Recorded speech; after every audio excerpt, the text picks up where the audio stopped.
ಎಲ್ಲರಿಗೂ ನಮಸ್ಕಾರ ಸ್ನೇಹಿತರೆ. ಜಿಂಬಾಬ್ವೆ ತಂಡದ ಕ್ಯಾಪ್ಟನ್ ಆಗಿರುವಂತಹ ಸಿಕಂದರ್ ರಾಜರವರು ಟೀಂ ಇಂಡಿಯಾದ ಸರಣಿಗೂ ಮುನ್ನವೇ ನೀಡಿದರು ಅಚ್ಚರಿ ಹೇಳಿಕೆ.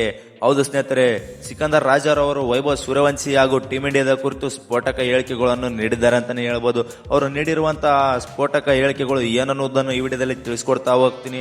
ಅದರಿಂದ ನೀವು ಈ ವಿಡಿಯೋನ ದಯವಿಟ್ಟು ಕೊನೆವರೆಗೆ ನೋಡಿ. ಹಾಗೆ ನೀವೇನಾದರೂ ನಮ್ಮ ಚಾನಲ್ಗೆ ಸಬ್ಸ್ಕ್ರೈಬ್ ಮಾಡಿಕೊಂಡಿಲ್ಲ ಅಂದ್ರೆ ಸಬ್ಸ್ಕ್ರೈಬ್ ಮಾಡಿಕೊಳ್ಳಿ, ಕೆಳಗಡೆ ಕಾಣುವಂಥ ಬೆಲ್ ಐಕನ್ ಆನಲ್ಲಿ ಇಟ್ಕೊಳ್ಳಿ. ಮರ್ಯಾದೆ ಈ ವಿಡಿಯೋಗೊಂದು ಲೈಕ್ ಮಾಡಿ. ಹಾಗೆ ನಿಮಗೆ ಟೀಂ ಇಂಡಿಯಾದಲ್ಲಿ ಯಾವ ಪ್ಲೇಯರ್ ಇಷ್ಟ ಎಂಬುದನ್ನು ಕಾಮೆಂಟ್ ಮಾಡೋದ್ರ ಮೂಲಕ ತಿಳಿಸಿ. ಹೌದು ಸ್ನೇಹಿತರೆ, ಜಿಂಬಾಬ್ವೆ ತಂಡದ ಕ್ಯಾಪ್ಟನ್ ಆಗಿರುವಂತಹ ಸಿಕಂದರ್ ರಾಜರವರು ಟೀಂ ಇಂಡಿಯಾಗೆ ಸವಾಲು ಒಡ್ಡಿದ್ದಾರೆ ಅಂತಾನೆ ಹೇಳಬಹುದು. ಏಕೆಂದರೆ ಟೀಂ ಇಂಡಿಯಾವು ಕಳೆದ 7 ಪಂದ್ಯಗಳಲ್ಲಿ ಒಂದು ಪಂದ್ಯವೂ ಸಹ ಗೆದ್ದಿರುವುದಿಲ್ಲ. ಹಾಗಾಗಿ ಮೊದಲಿಗೆ ಬಂದ್ಬಿಟ್ಟು ಐರ್ಲೆಂಡ್ ವಿರುದ್ಧದ 2 T20 ಪಂದ್ಯಗಳಲ್ಲಿ 2-2 ಪಂದ್ಯಗಳನ್ನು ಸೋಲುವುದರ ಮೂಲಕ ಸರಣಿಯನ್ನು ಕೈತಪ್ಪಿಸಿಕೊಂಡಿತ್ತಂತಾನೆ ಹೇಳ್ಬೋದು. ಇನ್ನು ಇಂಗ್ಲೆಂಡ್ ನೆಲದಲ್ಲಿ ನಡೆದಂಥ ಇಂಗ್ಲೆಂಡ್ ವಿರುದ್ಧದ 5 T20 ಪಂದ್ಯಗಳಲ್ಲಿ ಒಂದು ಪಂದ್ಯ ರದ್ದಾದ ಕಾರಣ 4 T20 ಪಂದ್ಯಗಳಲ್ಲಿ 4-4 ಸೋಲುವುದರ ಮೂಲಕ ಕಳೆದ 7 ಪಂದ್ಯಗಳಲ್ಲಿ ಕೆಟ್ಟ ಪರ್ಫಾರ್ಮೆನ್ಸ್ ತರೋದ್ರ ಮೂಲಕ ಟೀಂ ಇಂಡಿಯಾ ಕೆಟ್ಟ ಫಾರ್ಮ್ನಲ್ಲಿದ್ದಾರೆ ಅಂತಾನೆ ಹೇಳ್ಬೋದು ಸ್ನೇಹಿತರೆ.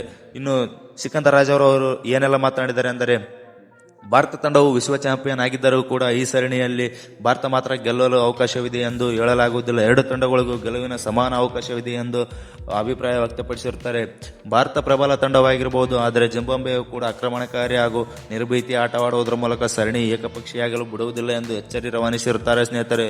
ಇನ್ನು ವೈಭವ್ ಸೂರ್ಯವಂಶಿ ಅವರ ಕುರಿತು ಈ ರೀತಿಯಾಗಿ ಮಾತಾಡಿರ್ತಾರೆ. ಟೀಂ ಇಂಡಿಯಾದಲ್ಲಿ 15 ಹರೆಯದ ಯುವ ಆಟಗಾರ ಇರುವುದು ನಮಗೆ ತುಂಬಾನೇ ಸಂತೋಷದ ವಿಷಯ. ಸೂರ್ಯವಂಶಿ ಅವರು ಅಪ್ರತಿಮ ಆಟಗಾರ.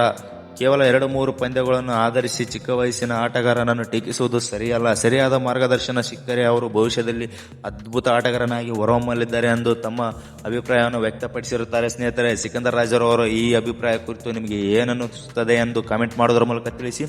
ಹಾಗೆ ಟೀಂ ಇಂಡಿಯಾವು ಈ ಸರಣಿಯನ್ನು ಜಯಬೇರಿ ಆಗುತ್ತೋ ಇಲ್ಲ ಎಂಬುದನ್ನು ಕಾಮೆಂಟ್ ಮಾಡೋದ್ರ ಮೂಲಕ ತಿಳಿಸೋದ್ರ ಮೂಲಕ ಈ ವಿಡಿಯೋಗೊಂದು ಲೈಕ್ ಮಾಡಿ. ಹಾಗೆ ನಮ್ಮ ಚಾನಲ್ಗೆ ನೀವೇನಾದರೂ ಹೊಸಬರಾಗಿದ್ದರೆ ನಮ್ಮ ಚಾನಲನ್ನು ಸಬ್ಸ್ಕ್ರೈಬ್ ಮಾಡಿಕೊಳ್ಳಿ ಮತ್ತು ಕೆಳಗಡೆ ಕಾಣುವಂಥ ಬೆಲ್ ಐಕನ್ ಆನ್ ಇಟ್ಕೊಳ್ಳಿ.